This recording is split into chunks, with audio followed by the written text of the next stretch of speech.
United States courts has set 28th of October for the sentencing of Ebonyi Mayfield, a conspirator in an alleged $20 million fraud involving the founder of Airpeace, Allen Onyema. Mayfield, accused of helping Mr. Onyema to sign fake documents to facilitate a fraudulent $30 million loan, had earlier pleaded guilty to the charge on 29th of June. The trial judge Eleanor Rose of the District Court for the Northern District of Georgia in Atlanta has now fixed 28th of October for her sentencing, a court notice obtained by Premium Times shows. The fraud, allegedly spearheaded by Mr. Onyema, was allegedly perpetrated under the guise of obtaining credits to buy aircraft for Airpeace, a fourth-line Nigerian airline in the US. Ms. Mayfield was accused of helping Mr. Onyema to facilitate the $20 million bank fraud between May 2016 and February 2018, when she worked as the manager for Springfield Aviation Company LLC, owned by the Airpeace founder.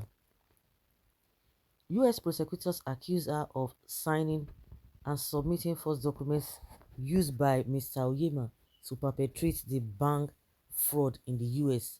Mr. Onyema and Airpeace Limited's head of administration and finance, Ejirogene Egaga, also faced 36 charges at the US courts in connection with the alleged fraudulent scheme, but they have yet to show up or send a lawyer to represent them in courts. Ms. Mayfield, who was arrested on 7th of June 2019 for her alleged roles in the alleged scheme, had previously pleaded not guilty to all 8 charges filed against her in December 2019.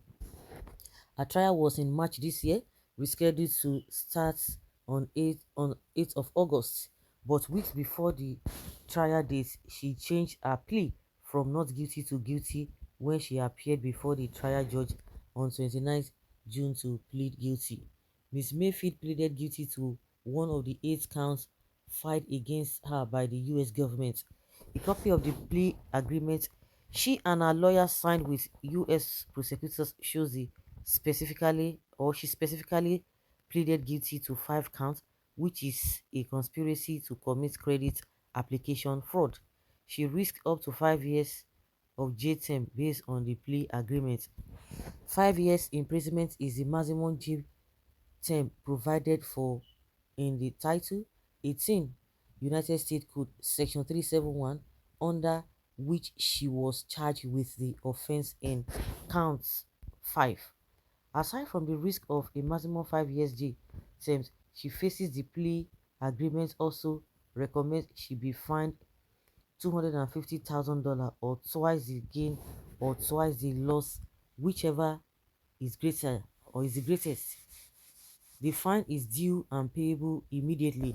She will also make full restitution due and payable immediately to all victims of the offense and relevant conduct.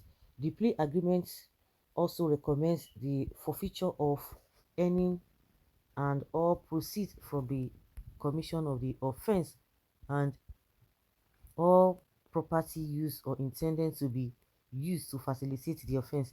She will be subjected to a mandatory special assessment of $100 due and payable immediately. She also be pleading guilty. By pleading guilty up to the right to plead not guilty, the right to be tried by a jury and the right to appeal against her conviction. If she is not a US citizen, she stands the risk of being expelled from the country after completing her jail term.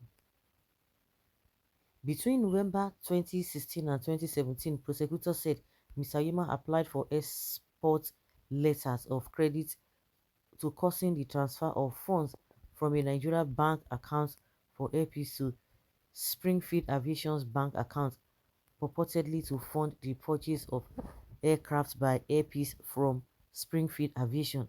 Both the Airpeace purportedly seeking to buy the aircraft and the Springfield Aviation, the purported seller, belonged to Mr.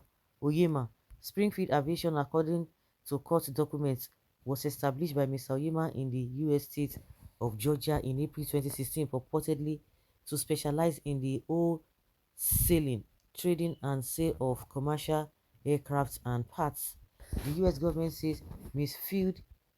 Mayfield was recruited as a manager of Springfield Aviation with the role of entering into aviation-related contracts on behalf of the firm.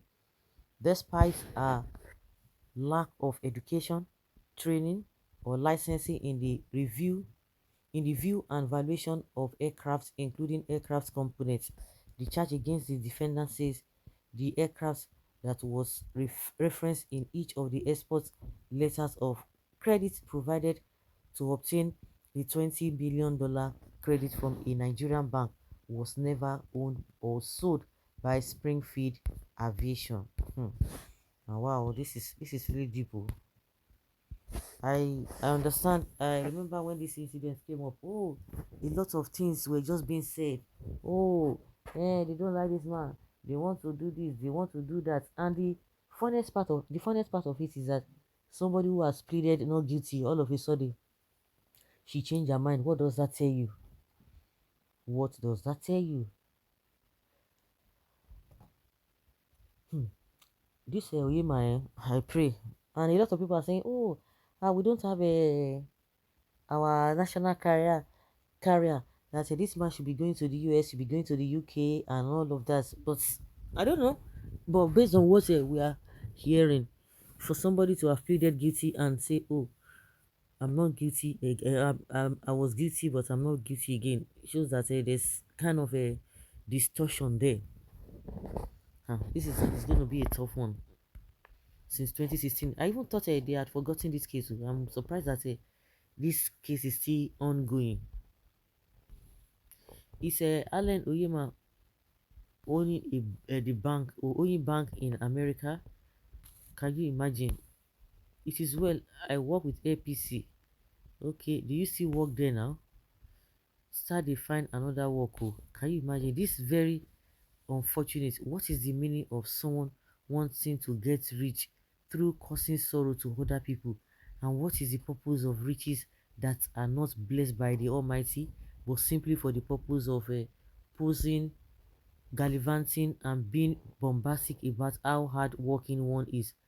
It is like some people in Nigeria have refused to desist from dipping other innocent people to gain their riches, for the pains they have caused their victims and the bad names they have given the country known as Nigeria, and every other inconveniences they have brought to some third parties. Prayers are offered to God never to let them rest well at their end on this earth. So be it. Hmm. Well, anything wey una like go make una do, I still respect the man. So now you dey respect am na, him body go tell am if it is true o. Whether you like am or not, the truth must be told. The truth must be told. You can't cover it. That's what I believe.